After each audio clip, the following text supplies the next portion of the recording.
여러분, 강에서 바다까지 최근 뉴스나 온갖 정치적 논쟁에서 정말 지겹도록 듣는 문구죠. 하지만 오늘은 복잡한 현대 정치 얘기는 아예 접어두려고 합니다. 대신 아주 흥미로운 역사적 여정을 한번 떠나볼 건데요.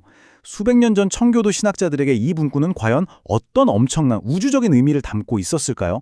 그 깊고 놀라운 이면을 지금부터 파헤쳐 보겠습니다. 자, 일단 고대 중동의 흙먼지 풀풀 날리는 그 땅으로 먼저 가보죠. 모든 것의 출발점은 하나님이 아브라함에게 약속하셨던 아주 정확한 물리적인 경계선입니다. 유브라데 강에서부터 쫙 펼쳐진 지중해까지. 이게 무슨 비유나 상징이 아니고요. 실제로 발로 밟을 수 있는 진짜 땅에 대한 지리적 약속이었거든요. 이 광활한 가나안 땅의 최대치, 이게 바로 앞으로 우리가 살펴볼 모든 거대한 신학적 이야기의 튼튼한 기초가 됩니다. 오늘 우리는 시야를 점점 넓혀가면서 딱 4가지를 살펴볼 겁니다.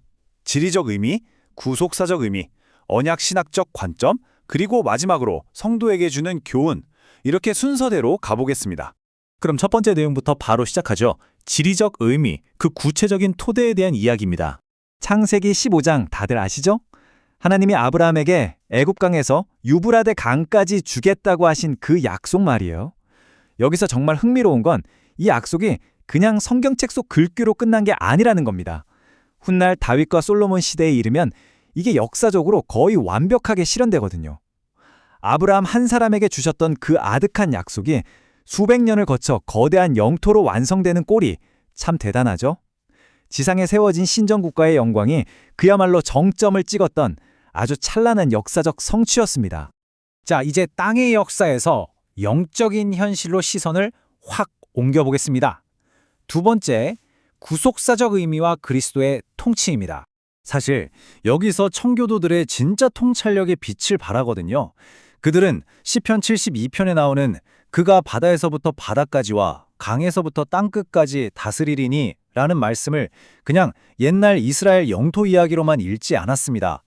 눈에 뻔히 보이는 그 지리적인 한계를 영적인 무한함으로 완전히 바꿔서 본 거예요. 물리적인 국경선을 아예 국경이 없는 보편적 왕국을 설명하는 완벽한 메타포로 사용한 거죠.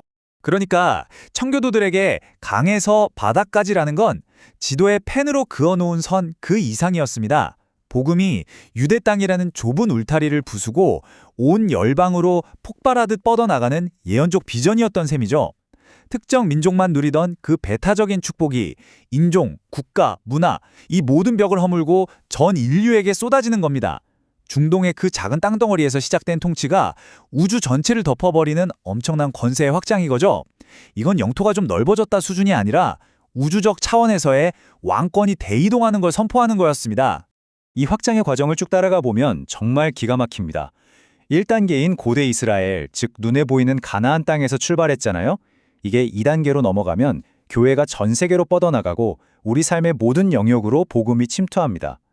처음엔 밟을 수 있는 흙과 물이라는 아주 작고 구체적인 곳에서 시작했는데 마침내는 3단계, 온 우주가 경험하게 될 영원하고 완전한 안식으로 완성되는 거죠.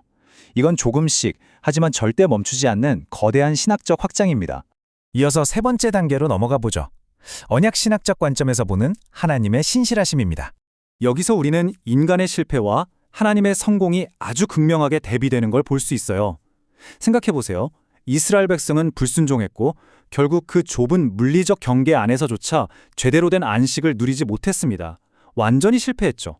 그런데 참 역설적이게도 인간의 이런 무능력 때문에 하나님의 압도적인 성공이 더 돋보이게 됩니다. 인간은 그 작은 땅 한 뼘도 제대로 못 지켰지만 하나님은 그 실패의 폐허 위에서 그리스도를 통해 당신의 영적 왕국을 땅 끝까지 기어코 완성해 내시거든요.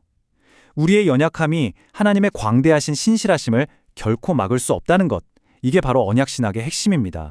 과거의 그 역사적인 지리가 훗날 우리가 누리게 될 영원한 안식의 완벽한 예고편 역할을 한다는 게 정말 매력적이지 않나요? 강에서 바다까지 이어지는 그 평화로운 통치는 그냥 옛날이 좋았지 하는 과거의 향수가 아니에요. 솔로몬 시대의 백성들이 평화롭게 누렸던 그 모습은 죄와 사망이 완전히 사라지고 상처투성이인 이 세상이 완벽하게 회복될 미래의 하나님 나라를 미리 보여주는 아주 생생한 청사진인 겁니다. 자, 이제 이 거대한 이야기를 우리 삶으로 확 땡겨오겠습니다. 마지막, 네 번째, 성도에게 주는 개인적인 교훈입니다. 지금까지 나눈 이 우주적인 신학이 그냥 고리타분한 옛날 이야기가 아니거든요. 바로 오늘 여러분에게 주어진 개인적인 미션입니다. 여러분의 가정, 치열한 직장, 복잡한 사회생활까지 이 모든 지경을 이 렌즈로 한번 바라보세요. 내 삶의 모든 영역이 온전히 그리스도의 통치 아래 놓이도록 영적인 경계선을 넓혀가는 겁니다.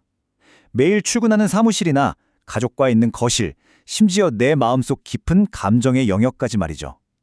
내 인생의 경계선을 정하시는 분이 하나님이심을 철저하게 인정하고 신뢰하는 것. 이게 청교도들이 우리에게 남겨준 가장 실천적이고 강력한 메시지입니다. 이제 이야기를 마무리하면서 이 질문을 꼭 드리고 싶네요. 수천 년 전 중동의 흙먼지 나는 국경선에서 시작된 이 거대한 비전이 이제 여러분의 마음을 두드리고 있습니다. 오늘 여러분의 삶 속에서 하나님의 절대 주권 아래에 두어야 할 당신만의 경계선은 어디인가요?